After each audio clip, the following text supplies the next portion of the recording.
È in questo parco, il Bosco delle Penne Mozze, a 2 passi da Cison di Valmarino, uno dei borghi più belli d'Italia, dove è stata vista più volte passeggiare Angelica Hutter, la donna che ha compiuto la strage con la sua auto a Santo Stefano di Cadore.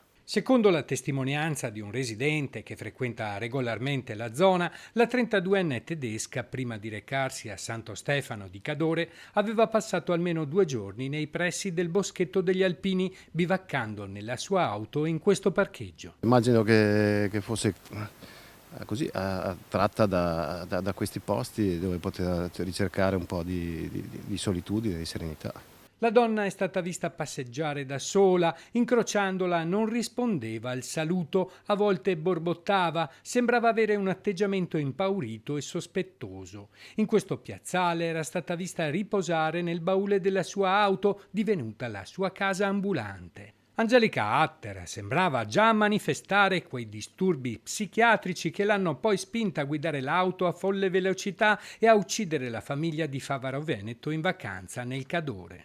Una strage che forse poteva commettere prima in queste colline frequentate da molti turisti. Come è successo a Santo Stefano di Cadore, poteva succedere anche qui, per cui è un po' inquietante la situazione. Sono in molti a chiedersi perché una persona con problemi psichici fosse libera di guidare un'auto. Io direi che chi soffre di disturbi psichici non c'è proprio da dare la patente, ritirarla.